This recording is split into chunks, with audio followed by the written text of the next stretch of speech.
Hi and welcome. I'm Steve Martirano, and this is the Behavioral Corner. You're invited to hang with us as we discuss the ways we live today, the choices we make, the things we do, and how they affect our health and well-being. So you're on the corner, the Behavioral Corner. Please hang around a while.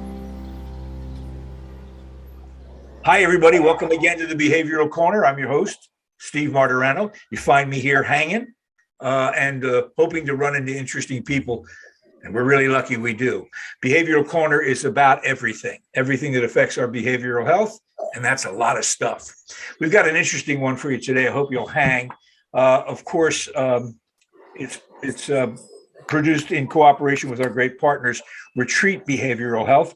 And you'll find out a little bit more about them later on. But they are the reason our guest is with us today.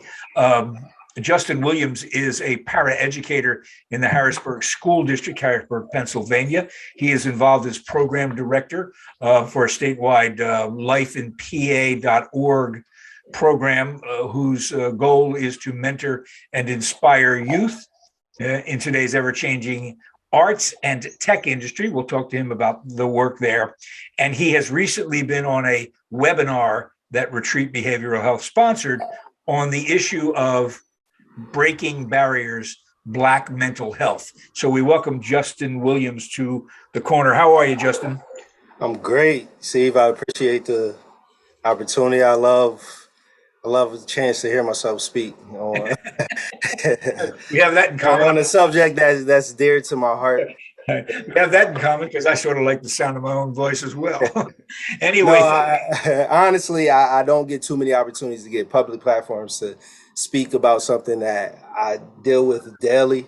So it's definitely an honor and a privilege. Well, thank you. And I know the retreats. They're the ones that said to me, "You got to talk to Justin. He's going to be on our webinar." By the way, this show will be put up on the website after the webinar has taken place, but so I can't tell you to tune in, but it's there on the Retreat Behavioral Health website. It's archived there. Again, the title is Breaking Barriers, Black Mental Health.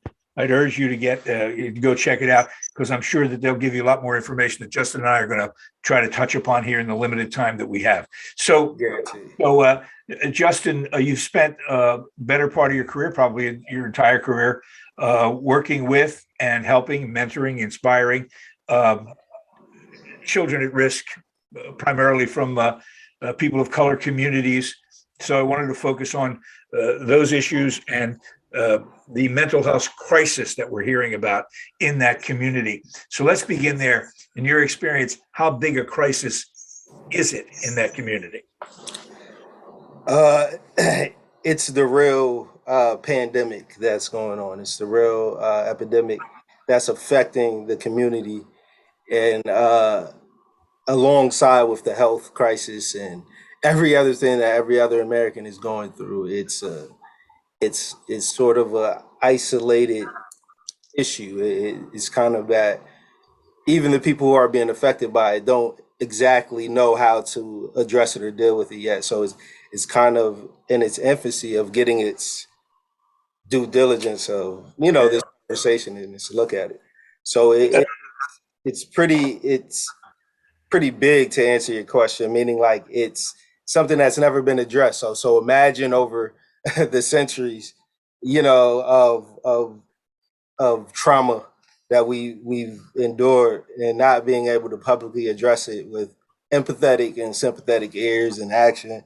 We're just now going to find out what a generation looks like who's being heard out.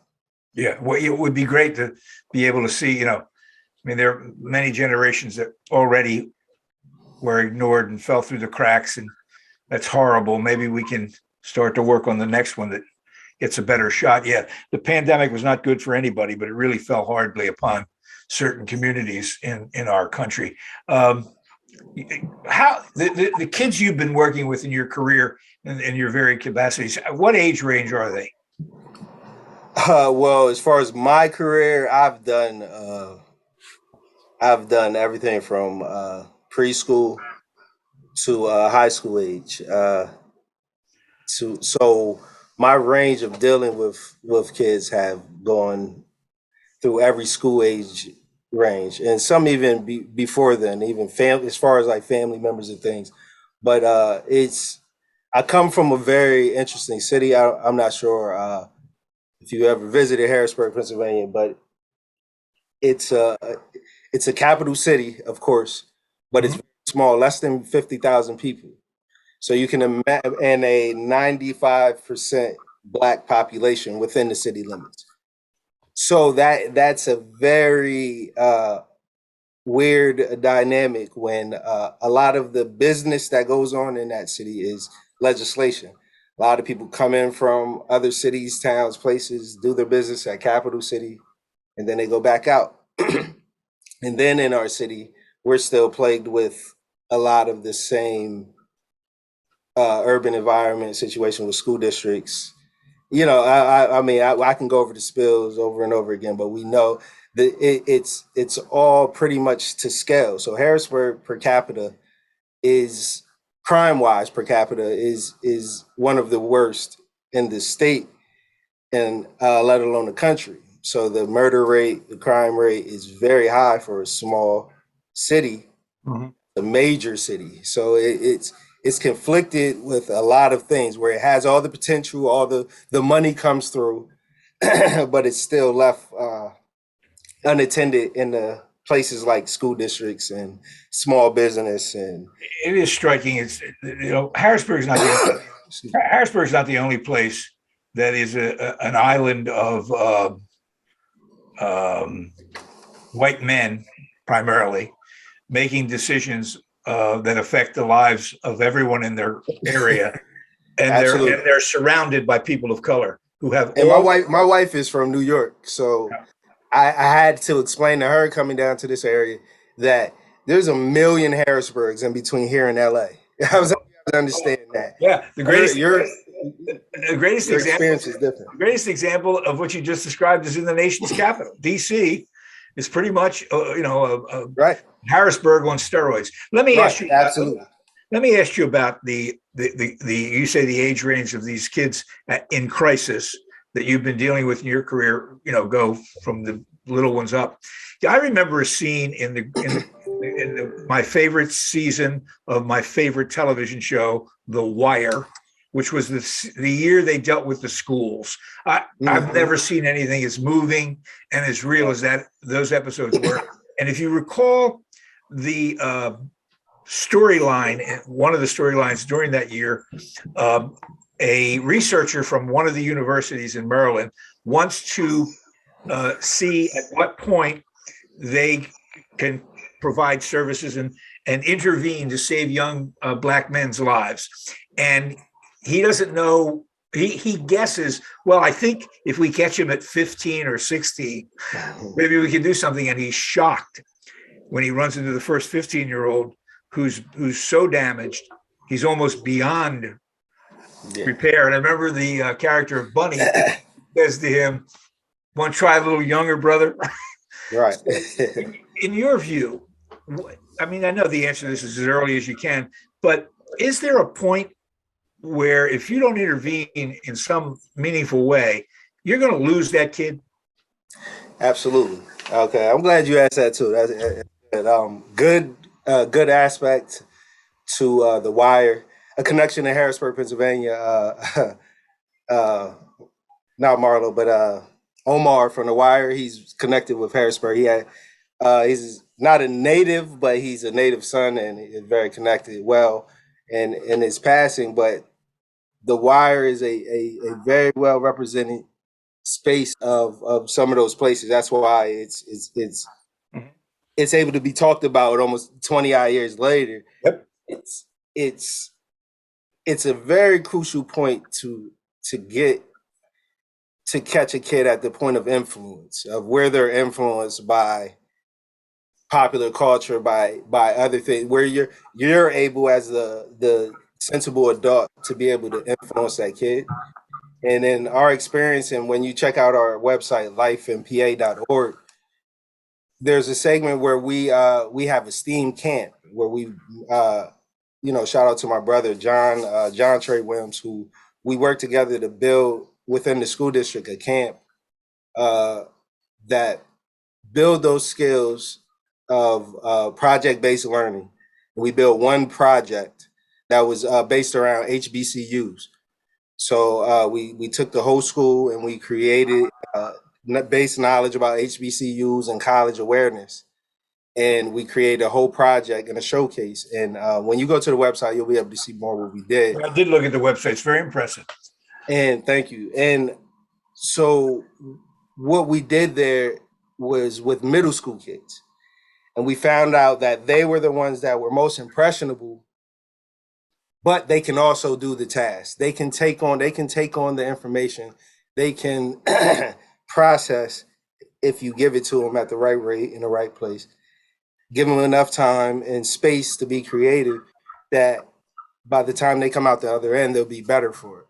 And there is a point where it's too late to pick up a skill and be as proficient as someone who picked it up years before. And that goes with athletics. We know that with athletics. It's easy with athletics to say, as early as they can pick up a ball and dribble and shoot, and that's when they're ready, to the time it takes to groom a musician or artist or a computer technician. It takes time. And there's raw ability. But if you're not nurturing that, if you don't think that that person is ready to do that or can consume that, you won't offer it to them. And Right. No, you know what? I mean, it's so obvious. It should explain itself. Very few people take up the piano at 30. You want to learn to play piano, you better start when you're 7 or 8. But if you pick up the piano at 30, it takes the same amount of discipline. Oh yeah. That it did when you picked it up at 6. It doesn't change. Like the algorithm doesn't change. Yeah. All the same principle. So now, excuse me, we adapt that principle to sooner than later. Does that make sense?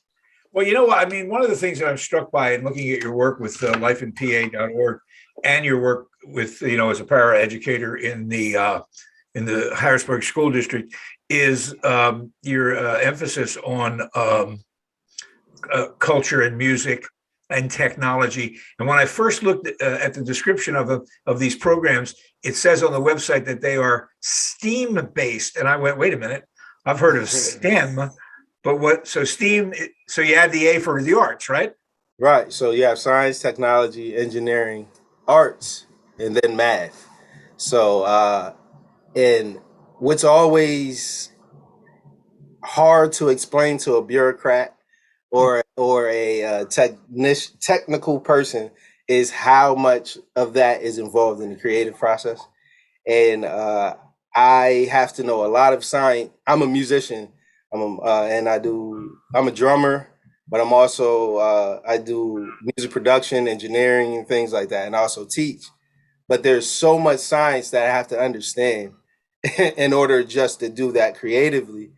And there's a process in that. There's a level of math and literacy that comes with everything. So anyone who is producing music, meaning playing an instrument at a proficient level, is exercising some part of that STEAM aspect. Yep. Yeah, what's great about this? I mean, kids grow up, whether it's inner city people of color kids or white kids in the suburbs.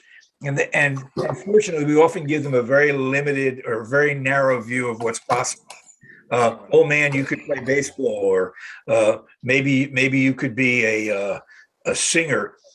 Kids in the inner city think the only thing to be in show business is maybe a rapper, an entertainer. And as you said, there's a whole range of jobs that have to do with technical skills and math and all that stuff that they have never been exposed to. And what's very important is to understand that Harrisburg is a legislative town like DC. So, but it's not as large or connected.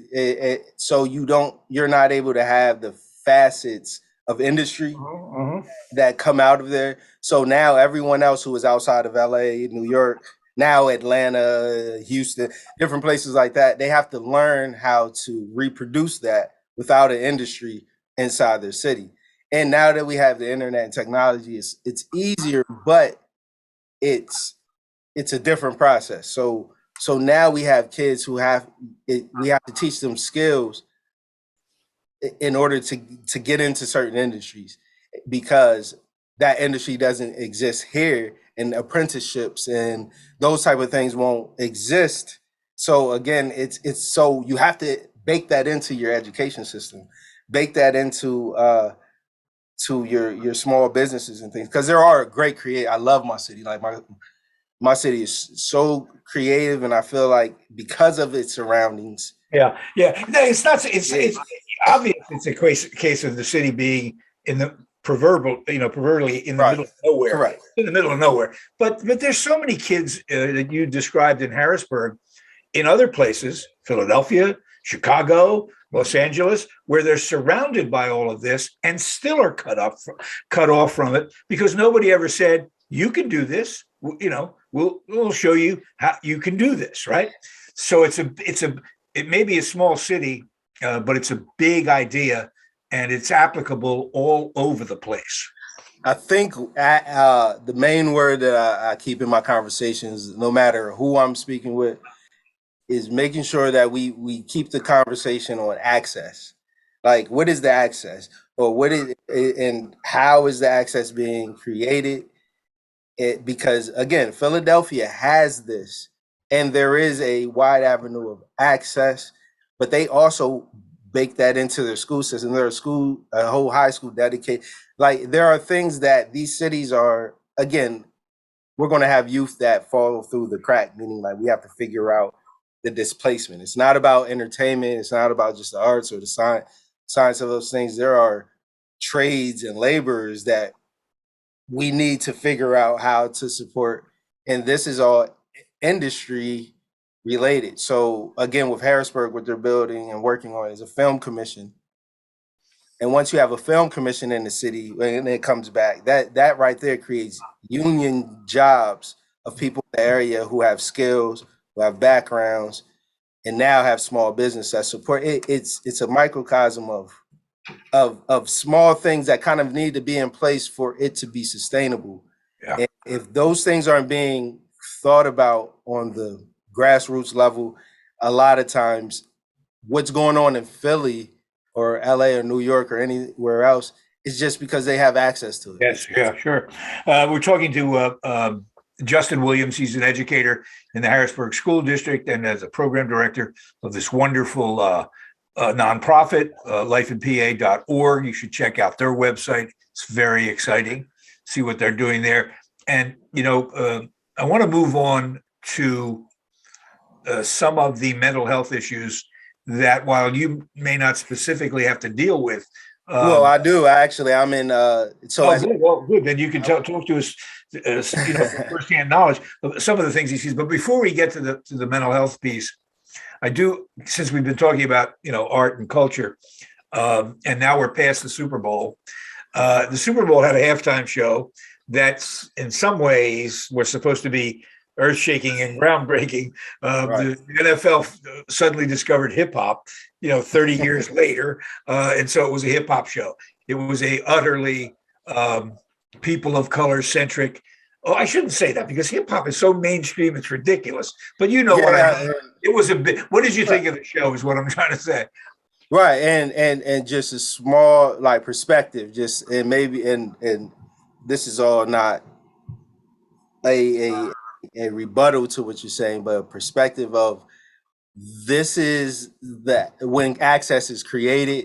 So now we have to look back a couple years back, all the way back to when Colin Kaepernick went through what he went through. Mm-hmm. Introduction of conversation, and then Jay-Z getting involved, and certain people they had to go through the same process that America has to go through of processing what's going on and what's missing. But again, there's more work to be done. The halftime show and the people in these places, please understand that's not the pendulum that needs. Right. Game's not over. But it's not over. But and the whole perspective thing and using it as in principle, it's that this was this took time. It was a long time coming. It wasn't a waking up, Yeah, sure. just popping to it. And so again, it's what, again, when you allow access, what great things can happen. Yes, right, right. It And you're was right. one of the You're best right. halftime shows ever. It just was. It was, and again, if you're unaware of the culture, it's at least spectacle, as a spectacle in what you watch and what you saw. It was great. It was Yeah, yeah, everything you wanted the show to be. yeah. And it's just a great way of framing it, Justin. I mean, they don't come out there, recreate South Central Los Angeles, do their songs, uh, uh, and have Eminem take a knee at the end. That didn't just happen. You're right. It's a process that began way back. And in terms of where it needs to go, I don't have to tell you, we're not even at halftime. We got a long. Right. We're not even a long way to go. All right, let's pivot a little bit, because you do have, in order to get to these kids and expose them to arts and culture and technology, and broaden their horizon, you gotta get through a lot of baggage that they're carrying around with them. Absolutely. Kids who grow up in deprived circumstances, the inner city, overwhelmingly, obviously, kids of color, are traumatized across the board. What are the kind of mental health issues you run into with some of these kids? Oh man.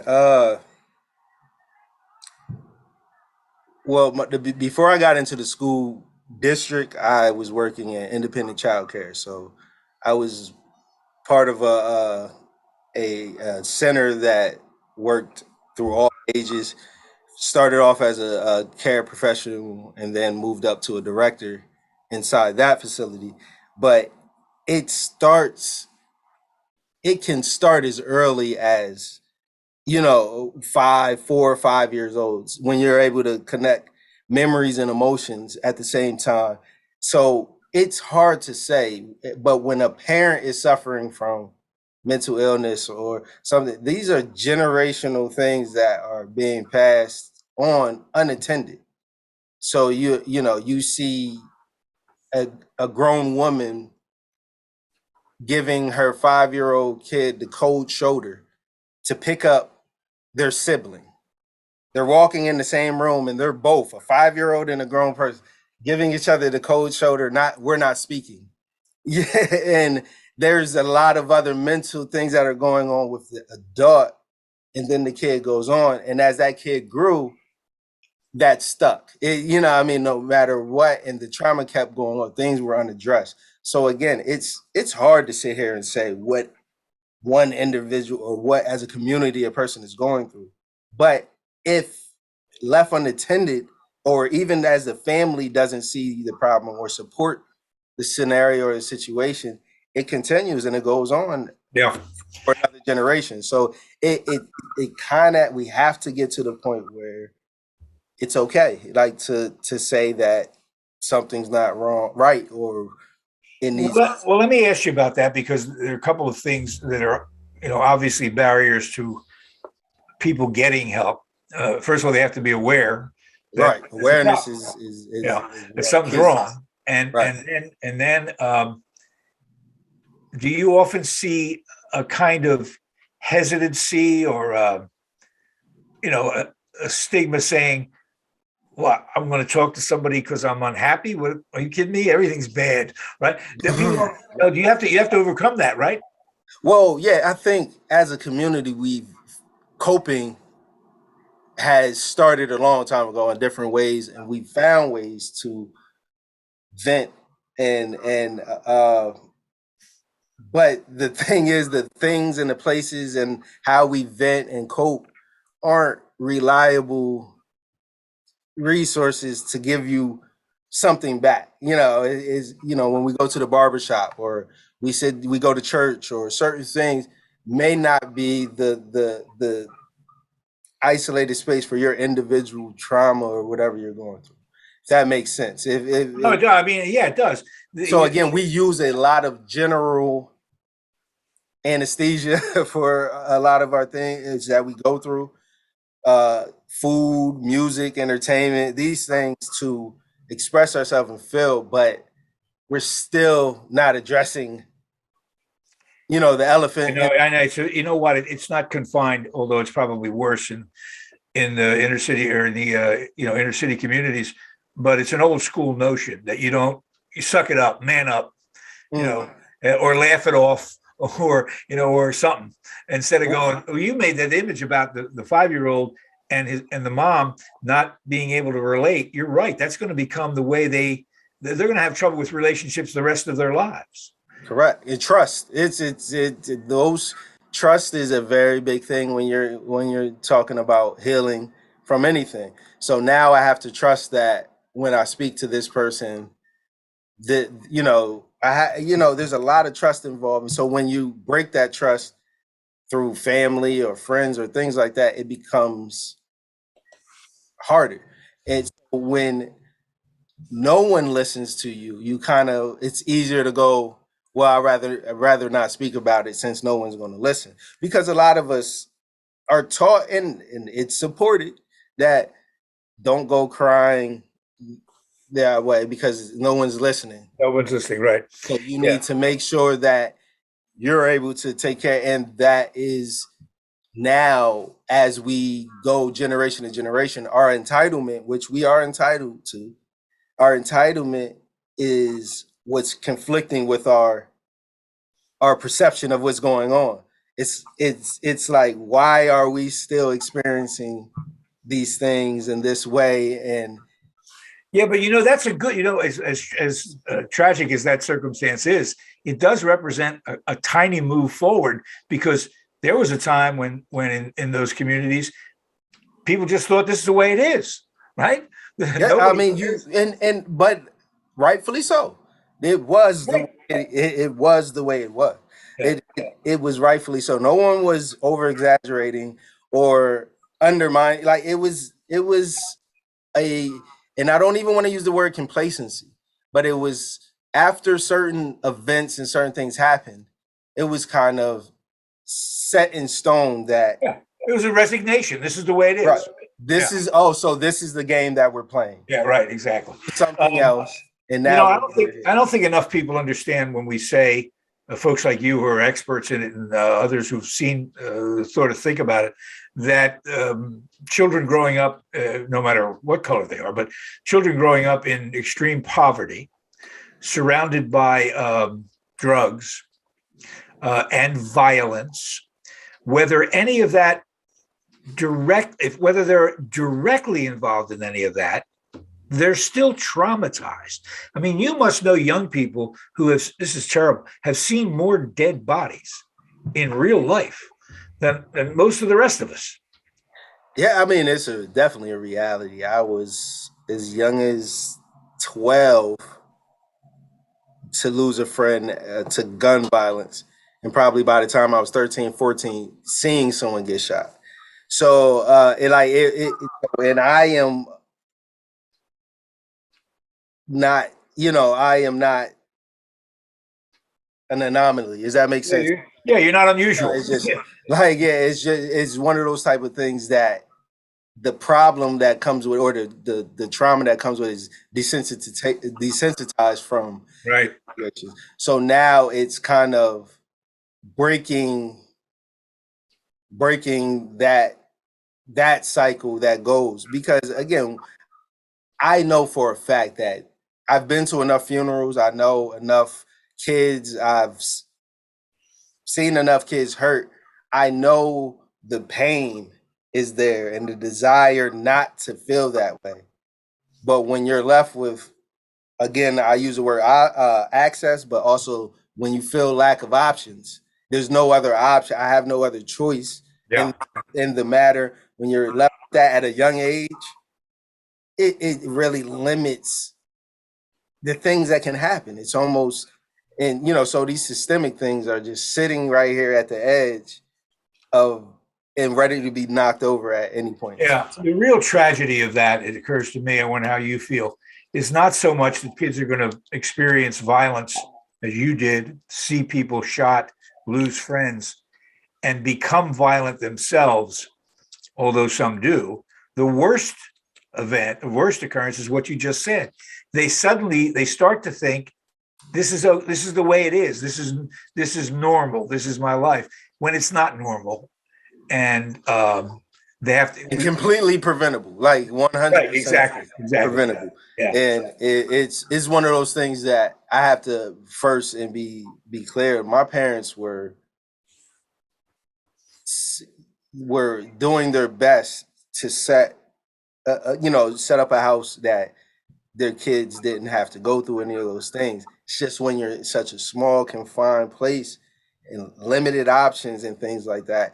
So, but again, it takes a process. When I say I'm lucky, I am lucky to not I was spared. I think I'm spared to be here today to have these conversations. Yeah. Well, you're in the right place, Justin. And to represent. Well, you do it well. Justin Williams, the program director for lifeinpa.org. I urge people to go look at it. It's a terrific website. But so I understand, lifeinpa.org, you guys you're reaching out to the entire Commonwealth. It's not just the Harrisburg community. So no, we originated in Erie, and we basically took our relationships with different people in different areas to do workshops and clinics and camps, and create those relationships in those places. And then we actually extended into Asbury Park, New Jersey. Oh, good. Where we had a camp before COVID came. We had a standing camp there for 5 years. So that was our base thing, where we were doing clinicians training, camps, workshops, and just connecting with the local. A lot of local churches would assist, and school districts being receptive of the programming and things. Yeah. So if any of those organizations or even private people want to find out maybe how to get involved, bring something like this to their community, they just go to the website and check it out, right? Absolutely. Reach out to us and tell us what their ideas, and we scale the programming. And we have an excellent engineer in our midst. His name is Rob Schoaf. He's our partner. Great. And what's lovely about Rob in this conversation that we're having, he's a 45-year-old white male, MIT graduate, but he's a very aware about community-based situations and objects, and we have these conversations regularly. That's why, I teach him things, he teaches me things, and gives me perspective of what he's seeing and how he's seeing these issues. But I'm glad to hear that, this conversation is being had without us, being the only one. Justin, thanks so much for your time. I know you're busy. And I urge everybody to check out the website for lifeinpa.org, and also look on Retreat Behavioral Health's homepage. You'll see events. Scroll down, and you'll see the webinar they did. It'll be up there by then, called "Breaking Barriers: Black Mental Health." So thanks again, and continued success with your work. You're doing God's work, my brother. Appreciate you, Steve. I appreciate your time. Anybody who's looking to understand what's going on, and to be clear, is the only first step is to listen. If you're not there, listen, and that's the first step to understanding from an outsider's standpoint. I got you. I got it. Thank you, I Justin. appreciate you taking your time to listen. All right, bye-bye. And everybody, hey, thank you all for your time. Don't forget, follow us Facebook, Instagram, follow us in your car, like us, and catch us next time on the Behavioral Corner. Take care. Bye-bye.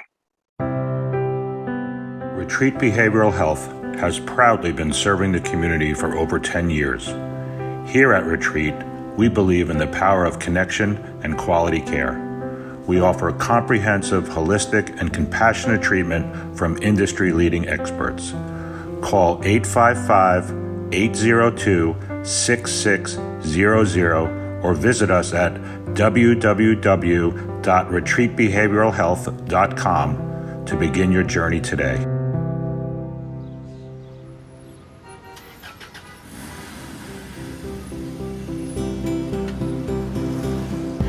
That's it for now. And make us a habit, hanging out at the Behavioral Corner. And when we're not hanging, follow us on Facebook, Instagram, and Twitter on the Behavioral Corner.